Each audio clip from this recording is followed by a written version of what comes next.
uma questão de gases para a gente fazer aqui, ó. Questão de gás ideal, ela pode ser classificada tanto na física quanto na química, tanto faz. A física estuda e a química também, não tem nenhum problema aí você classificar. Eu vou resolver aqui na física e ela teve 36% de acerto.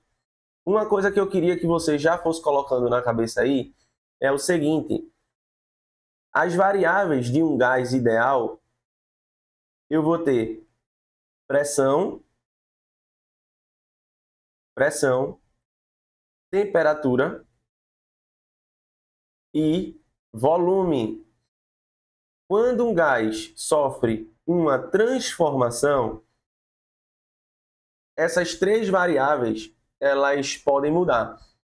Mas eu posso ter uma fixa também. Mas a observação que eu quero que você anote é a seguinte: é impossível variar apenas uma grandeza. Por exemplo, é impossível um gás mudar a temperatura sem alterar o volume ou sem alterar a pressão. No mínimo, duas variáveis dessa, variáveis de estado, deve ser alterada quando um gás sofrer uma transformação. Com isso, você consegue ver o seguinte já, ó, durante o processo de resfriamento, os valores de pressão em relação à temperatura. É um gráfico pressão em função da temperatura. Eu quero que você observe aqui, ó. Durante o resfriamento, opa, o gás resfriou. Não há, olha o que eu vou destacar, não há alteração no volume dos pneus e na quantidade de ar.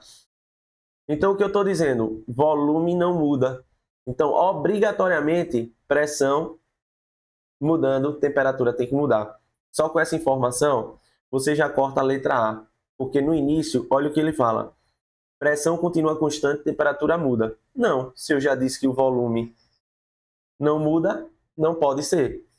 Letra B, pressão constante, temperatura mudando. Não pode, tem que alterar as duas. Letra C, opa, letra C pode. Mas a gente tem que notar o seguinte, resfriamento. Ok, o resfriamento. Quando você vai para a lei do gás ideal, ela tem algo assim. P0, V0 sobre T0 igual a P final, V final sobre T final. Eu já disse para você que o volume é constante.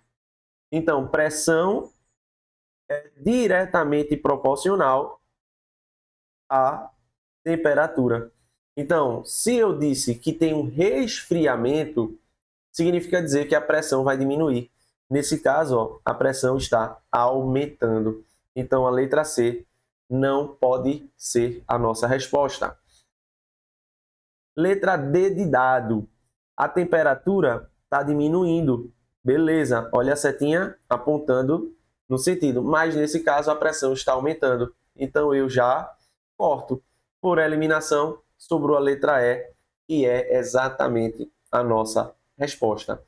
Veja a estratégia. Eu não precisei ler o texto todo, só em saber isso aqui eu consigo responder a questão. Então, essa questão teve 36% de acerto e você poderia muito bem economizar tempo ao resolver essa questão na parte de física. Até a próxima!